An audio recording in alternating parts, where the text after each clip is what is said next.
Well, greetings, friends, and welcome to the Gospel Underground Podcast, or welcome back. Been another month, Jesse. We failed him again.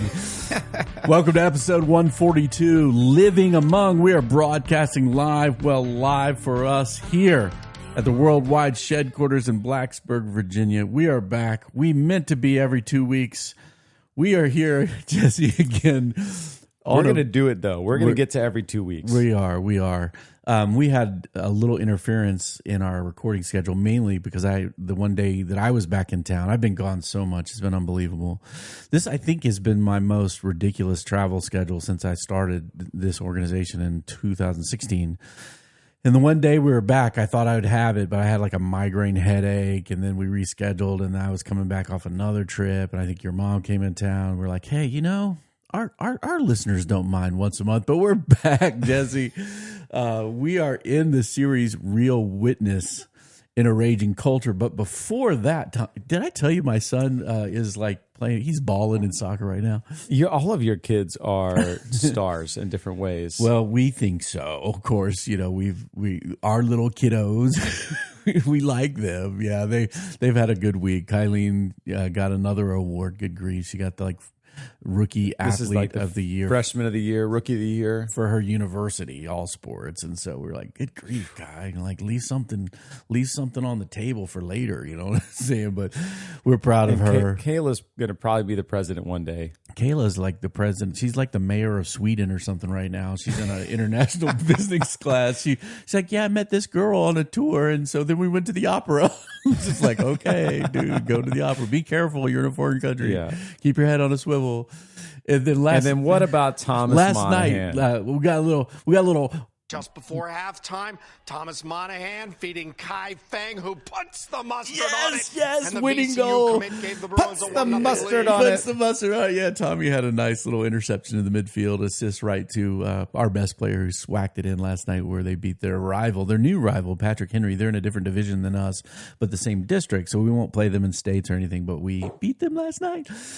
So go Blacksburg, go Blacksburg, go Tommy, famous. Yeah, so enough of those kids. You've got a trip coming up with your boys, man. That's I'm excited to hear that. Yeah, I'm going backpacking. We've never done this. Did that involve sleeping outside? Oh, in a tent. Yeah, in a tent. Yeah. So we've done camping before. Okay. Like car camping, drive up to our not Tom Haverford glamping style. No, not that nice. No. But this time we're like packing ourselves in. We got everything on our backs, and we'll hike. We'll be on the AT, on the Appalachian Trail. Awesome. So me and my two boys, a friend and his son, are going to go for 2 nights this weekend, and do a little fishing, do a little hiking.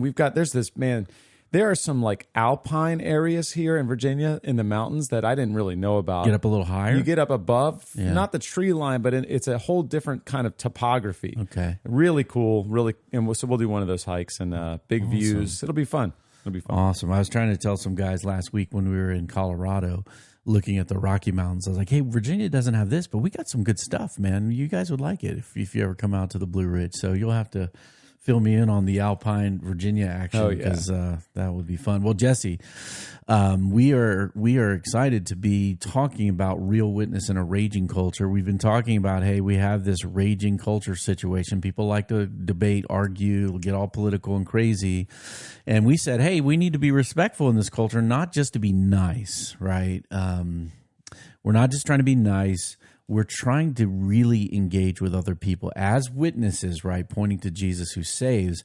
And to do that, it requires us to have a certain posture in place with folks. And so last time I introduced this, I guess it's an acrostic. I like to think of it as a kingdom. Yeah, it's not an alpine kingdom. It's even better. It's Asseldar. It's Asseldar that we're going to be going through here together. I do this kind of training on the road of how to have an evangelistic culture in your local church.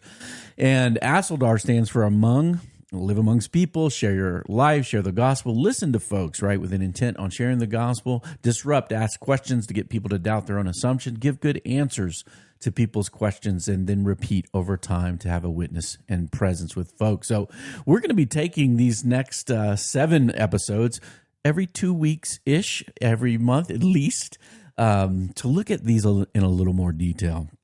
Now, Jesse, The first one we're looking at today is living among.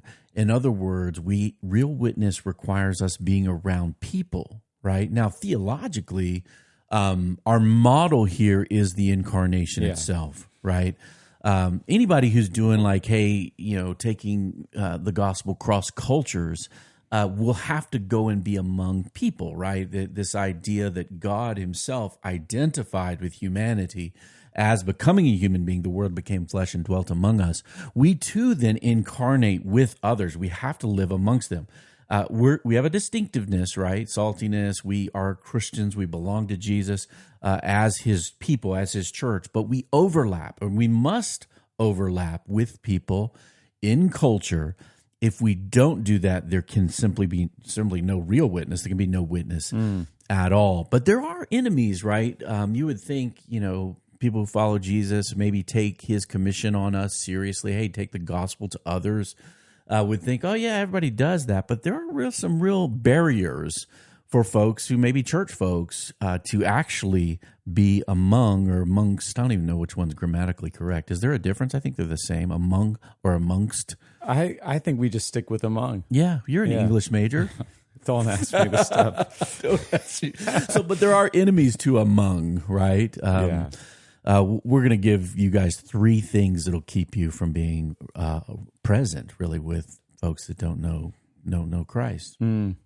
Yeah, the first is in terms of moving from being enemies to among, would be really kind of fighting against being judgmental.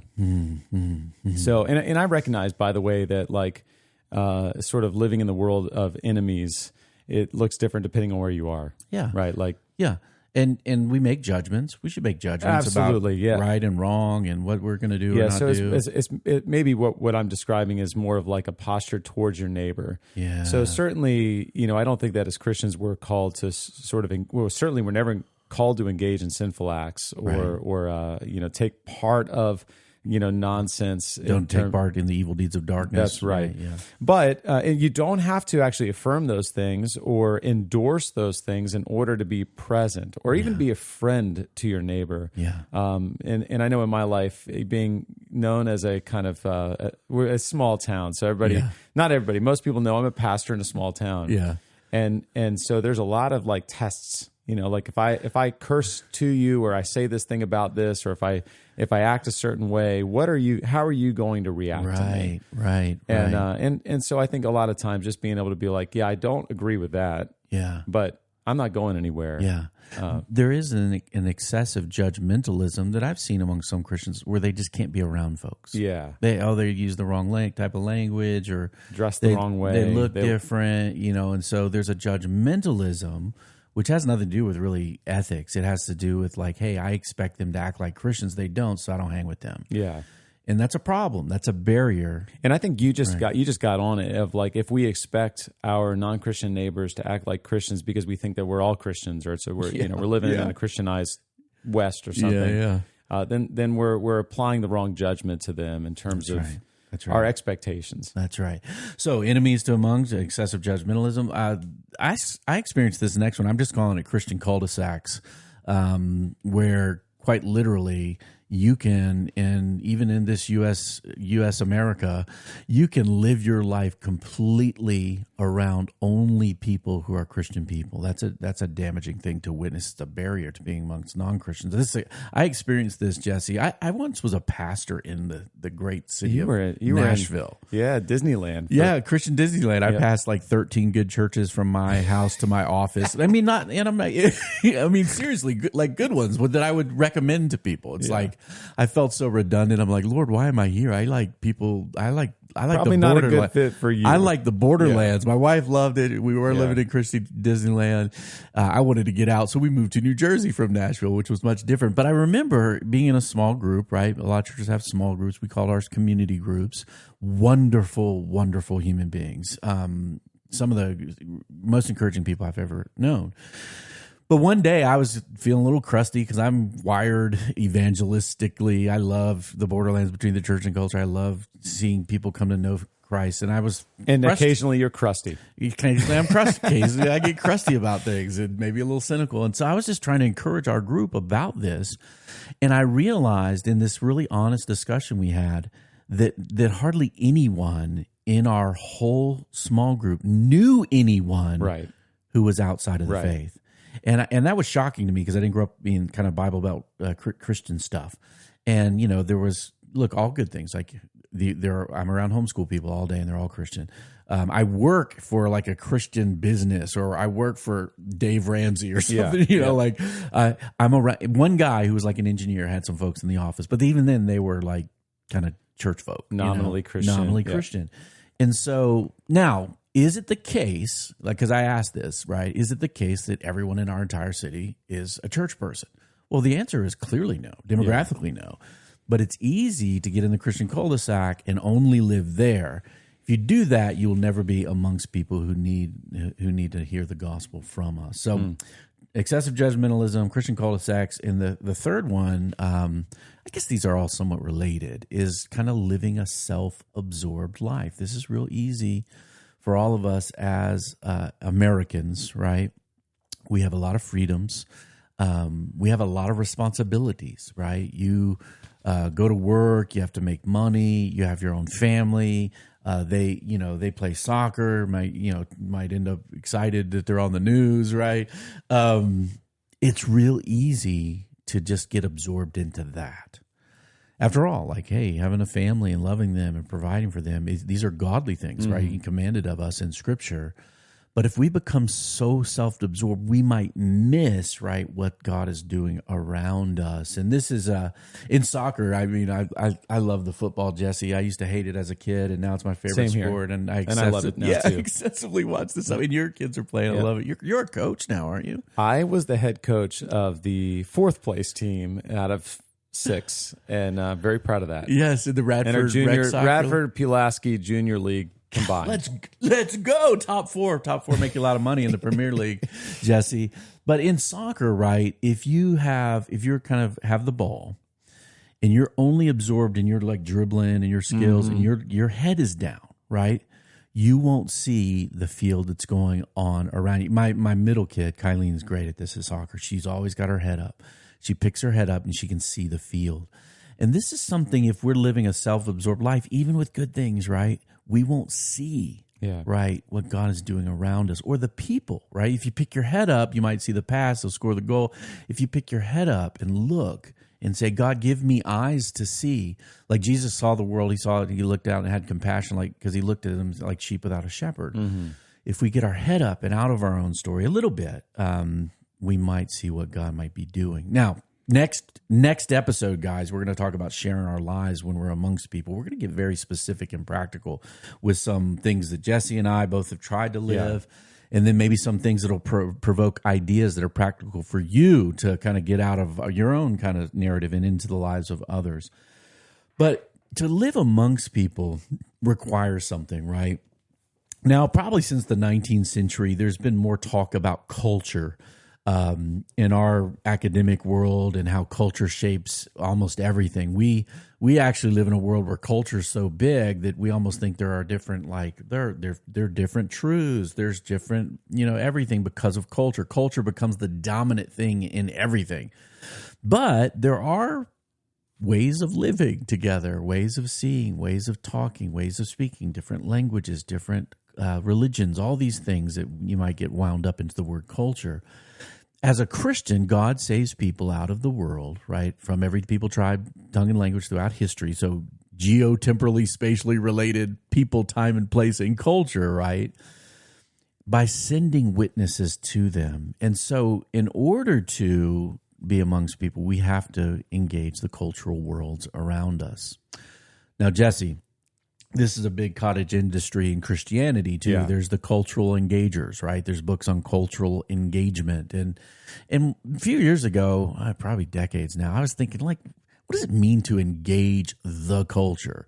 And usually what people mean by that is like the world around us or something. But I was just like, I don't think that's what we should be trying to do.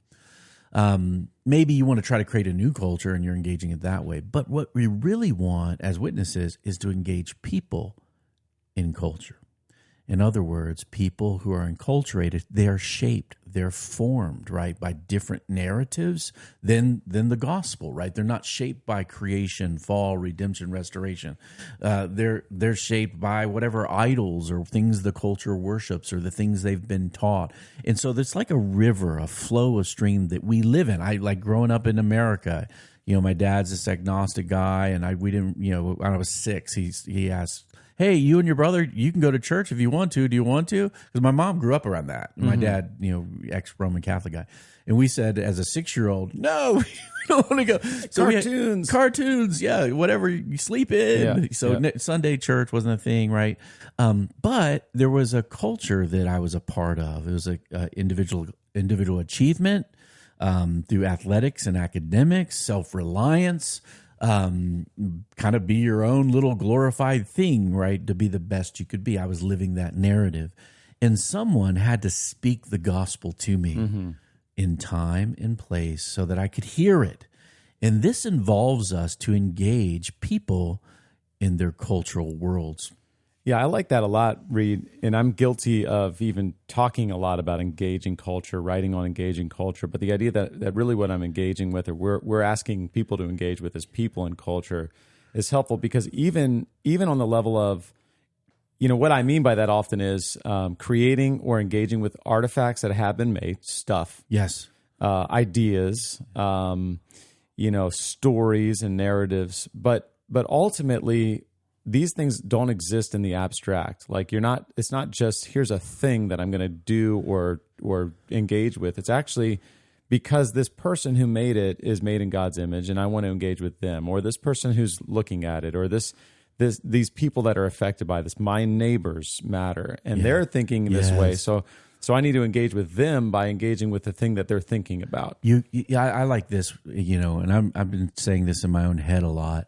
We need to care about their world. And that world is a cultural world. It's a creative world. It's a world of artifacts. It's a world of religion. It's a world of gods and goddesses and pleasures and seeking all these things, right? And so if we want to do that, Christians have taken different paths. Now, you and I have talked about this. We may have even done it on the podcast. And, we've read on this, right? We've read Newbegin categories. If you don't know what that is, don't worry about it. Or D.A. Carson's work. I mean, I do some of that in some, the different ways the church has chosen to do it. I don't want to get into the academic complexity of this. I want to talk practically. Yeah. There are some good ways or good paths. Let's take the good paths, and some foolish or bad paths for engaging people in their cultural worlds. The first bad path, Jesse, for me is just to fight the people in culture all the time. I'm fighting the big bad world out there, and we give the fist, right, to the culture. This takes form, and it could be in rejection of certain cultural forms and music and media and stuff that maybe is evil. Or it takes certainly in our day, an overly politicized world where we view the vehicle to fight the culture is our political parties, and we go to war, be it left or the right. That path of cultural engagement is bad because the world then just sees us as wanting to take them out or something, or vote in the right person that will dominate them. And look, man, people outside the church are fearful of this, right? They say words like evangelicalism as not an idea or a good word or a gospel word in evangel. They see it as a political movement trying to maybe oppress them. And certainly they don't understand it or care to listen to it. And that affects the cultural world in which we witness. It's interesting to think about how right now in our time and place, the fight is not even just between Christians and non-Christians or sort of the church and the world. It's typically left and right, which is often Christians on the left and Christians on the right fighting each other. That's right. And that's not that's not that different in terms of church history. There's always been fights, right? So it's just that in the 16th century, the New Testament has a lot of that's backgrounds right. fights going on. They're just not about political parties, right? So They might be about authority. They might be about the nature of Christ and, The truth about something. Yeah, but now it's the uniqueness is it is overly politicized. That the sort of way of engaging with the world or people in the world is to fight them by politics. Yeah. And so here's how you check your heart, guys. If your view of, quote, the world is just to seek, kill, and destroy, right, that is a demonic posture towards the world, because Jesus would want us to use us to seek and to save that which is lost, right? Now, look, the second bad path is to engage in cultural surrender or cultural capitulation, where the first one, fighting, is given the fist. To surrender is just to wave the cultural white flag. In other words, we give up the gospel, we give up Christian distinctiveness, we give up Christian morals and ethics under societal pressure, and we just quit, tap out, and maybe just become the world, right? We see this in many religious traditions in North America, where you're like, wow, Harvard, the Latin motto is Veritas Ecclesia. It's like truth for Christ and the church. My Latin memory is poor here. But yet, how did Harvard go for truth for Christ and his church to what it is today, or even the Divinity School up there? Well, there is a cultural accommodation that becomes a cultural surrender. And then Christians become a religious version of the world. And that is pretty useless and pretty sad. Waving the white flag. I like the example from science fiction, Jesse, and I use this over the years in sermons, whether people understood what I was saying or not. Probably not a good preaching tip. But in Star Trek, The Next Generation, there's this group called the Borg Collective, right? The Borg basically says you will be assimilated, your biological distinctiveness will become part of our own, and you basically become this synthesis hive mind of a thing together. And what happens is you lose your unique individualism, your own ideas, and you become part of the Borg. And I do believe culture can do that to people, where we have our minds captured by the spirit of the age, right? The zeitgeist, and we become just like them. And look, the world cannot be saved by a gospel that's be nice, be good, whatever it might be, according to the world's values and judgment, but Christ crucified, risen from the dead for our justification. If we surrender to the culture, we become something that's not salty anymore. And Jesus even said, what good is it at that point? So bad path, fight, bad path, surrender. Third path is what I would just call hide from the culture, which is basically disengagement. Whereas one would be the fist, one would be the white flag. This is the head in the sand. And just to say, what culture? And in those cases, we've camped down in the cul-de-sac and we'll have no witness. So those are bad paths, Jesse. Do you have any other bad path you could... I don't, but I've got a great quote from Leslie Newbegin in his book, Foolishness to the Greeks, that sort of sums up all of these. He says this: the church is the bearer to all the nations of a gospel that announces the kingdom, the reign, and the sovereignty of God. It calls men and women to repent of their false loyalty to other powers, to become believers in the one true sovereignty, and so to become corporately a sign, instrument, and foretaste of that sovereignty of the one true and living God over all nations, nature, and all human lives. It's not meant to call men and women out of the world into a safe religious enclave, but to call them out in order to send them back as agents of God's kingship. Anyway, I just was thinking about this idea of like we don't surrender, get assimilated. He's essentially saying the gospel cannot be assimilated, right? It necessarily contradicts any claim to kingship other than Jesus. That's right. And that's one of the things where Jesus, as king, has dominion, and so underneath his rule and reign, new culture forms, right? And so what does that look like? Well, these are three words that they go back to, I think, a missiologist. I think it was Robert McQuilkin, also others like Ed Stetzer kind of had written about these. But I think this is a very good rubric or evaluative framework of three wise paths to engage the cultural worlds around us: receive, reject, and redeem. Certain aspects of the cultural worlds can simply be received and enjoyed, right? It doesn't have to have a fish on it or have a, say Jesus, Jesus, Jesus every 6 seconds for it to be a piece of music you'd like, right? We can just simply receive. I think about my friend Kelvin, who ran Ninja Sushi in New Jersey, one of the best sushi places I've ever been to. I miss their dinosaur egg. This appetizer, unbelievable. Lobster meat, crunchy, wrapped in some avocados, bro. It's Stop, man. I'm so big as a hungry right dinosaur now. egg. It was so good. So I could go in there and receive food, and there was some artifacts of Asian culture that Kelvin had in his place, and I could simply enjoy that cultural world with him. I can receive it because it's not wicked, it's not wrong. It's just part of the cultural world. It's just good food. That's right. Just good food, good music, right? Enjoyment. A second one, though, is reject. There is a rejection that Christians have to do because Jesus is king. We don't bow down and worship other gods. If you look at the book of Daniel, right, he's in Babylon. So he's receiving some aspects of that culture, but yet he's rejecting some when it comes to his allegiance or his obedience, right, to God. You reject those things. Like, look, you're not like, hey, let's wife beaters for Jesus. Jesus likes wife beaters. No, he doesn't. We don't do that. We reject certain things in the cultural world. Like, we wouldn't want to sort of become a KKK high knight in order to redeem the KKK. Right, exactly.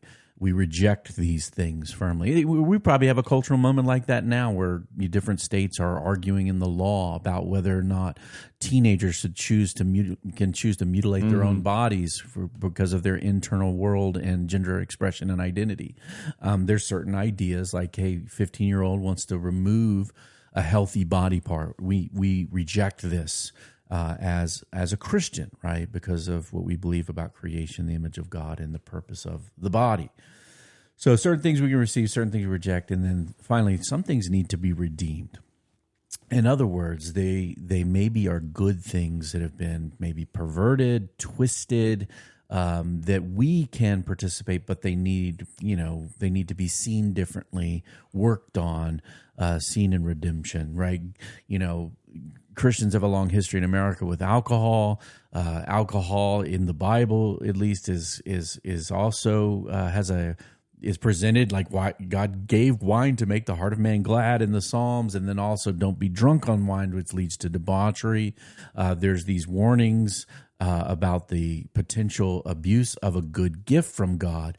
As a Christian, we live redemptively related to something like alcohol or wine, to use it properly if we so choose, and reject the abuse and twisted nature that we could also do with God's good gifts, right?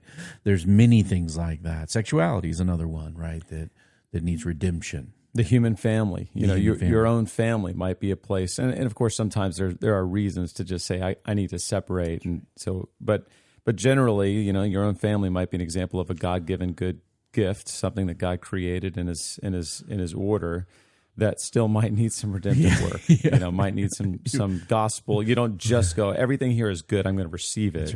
That's right. Like you might with sushi. That's right. You might need to get in there and work. And I would say, Jesse, in living amongst people and culture, redemption and redemptive work is kind of our primary task. There is a fallen nature to almost everything. Our human work is never perfect. We are involved in the work of love and redemption all the time. And that means we have to reject certain things to stay distinct and under the allegiance to King Jesus. And then there's other things we need to sit down with other people and enjoy life with them in order, like we'll talk about next time, share life with them in order to share about Jesus with them. Well, Jesse, as we try to find our place in that world, this is something we see by example. And I'm just going to quickly share these things today. There's examples we see of people in the scriptures that actually lived this way, right? We see this in Jesus himself in John chapter 4, the story of Jesus at all my Jacob's Well people say amen at Jacob's Well, right? We planted a church in New Jersey with that name because in this we see Jesus intentionally travel through a different place, Samaria, than he was from, where there was division between Jews and Samaritans. He saw a woman in need. He had compassion and he engaged her. So he entered her world. He experienced life with her and engaged her with truth and grace that she needed. We see the same thing in the life of the apostle, in Paul the apostle. in his engagement in Athens, an ancient kind of center of cosmopolity and commerce and ideas. He entered the city of Athens, waiting for his friends he was on mission with. He saw a city. He experienced something, a city filled with idols. And it says he was distressed. He didn't like it that they were worshiping all this other stuff, right? And then he engaged. He reasoned with the people and preached Jesus at the synagogue, the marketplace, and on the Areopagus or Mars Hill. So this idea of entering with people, experiencing life amongst them. Like you live on the street, right? You know what it's like. It would be impossible. Like I was talking to somebody the other day about how much I love New Jersey culture and I miss New Jersey culture. And they're like, what's New Jersey culture? I was like, it's everything. It's just everything. But there's a little bit of fast-paced edge to it, right? That I thrived in. And I remember my first year being, we were going up there to, we didn't know anybody. We had 5 single guys quit their jobs, 2 young married couples move up together. And the whole first year we were learning where we were, what the flows of people and culture were like. And I remember early on some people saying, man, you're not from here. You're going to fit in really good here. And I was like, what do you mean? He goes, well, you don't mind our attitude. I just said something I thought was going to offend you. And you just kind of rolled with it. You even gave it back to me, right? And I was like, oh, I love it here. But we couldn't have done that, right, from Nashville. Like, hey, let's plant a church and set up a Zoom and do New Jersey church in Nashville. It's like nonsense. We had to live, right, incarnate amongst people as we enter, we experience life, and we engage people with the gospel. This means that we have to be present. We have to have a way to be around people, not just simply kind of like hit and run jobs. Like, hey, come in, I'll just shout at you about Jesus, or expect people just to come to our churches. We want real presence in the world with people so we can have relationships with them that could be fruitful for the sake of the gospel. There's Jesse, are you familiar with the book, The Gospel Comes with a House Key, by Rosaria Butterfield? Have you read that book? Or I'm familiar with it, but I have not. I read her other book, her sort of autobiographical memoir of conversion, but I have not read this one. Because she was like a deconstructionist English lesbian person and professor at Syracuse, maybe. Yeah. And became a believer. How about you read that quote for us there as we close today? Yeah. And by the way, I've got another quote for next week, for next episode. That's on hospitality and being with, engaging with. Awesome. Okay, so here, this is from The Gospel Comes with a House Key. Unbelievers need to see genuine acceptance from us. They need to see genuine love. They need to see that being made in the image of God is a higher calling, bestowing a greater dignity than inventing your own rules for faith and life. And look, guys, people know when you actually want to be with them. People know if you care about them. And acceptance of a human being is not an endorsement of everything they've ever thought or everything they do. No, nobody wants to be treated like that. Sometimes as Christians, it's frustrating, Jesse. We're like, well, if you're going to be seen with that person or talk to that person, do you know? This is like exactly what the Pharisees said about Jesus. He's hanging out with like hookers and con men and sinners and tax collectors. And they literally said, if this man were a prophet, if he was a real pastor or a real Christian, he would know who this is and he would reject her. Here's the thing. Jesus had this beautiful way to both love people and accept them into his presence, right? And call them to repentance and faith in a different way. Accepting a person as a human being worthy of dignity and respect is not endorsing everything that they stand for, but it is a way we must love and be present with them so that we might be able to speak, right? That there is a higher calling than just inventing your own rules for life and faith. That allegiance to King Jesus is the true and better way. Next time, Jesse, I'm looking forward to it. We're going to talk about sharing our lives with other people. We're going to do our best to be vulnerable and share some experiences, our successes and failures in this. But I just want to say today, it's worth it to be on mission with Jesus, to be used of him, to seek and to save that which is lost. Amen. The Gospel Underground Podcast, produced in partnership, monthly-ish, bi-monthly-ish, with the Bonhoeffer House. Review us on iTunes. Keep those coming, guys. Those do help us with visibility. Our marketing department is you. Review us on iTunes, 5 stars, please. Send your comic feedback, questions you have for us to take up, maybe next time. Practically, we're a dialogue taking place in the borderlands between the church and culture. And we hope to see you out there amongst them peoples. Peace. Peace.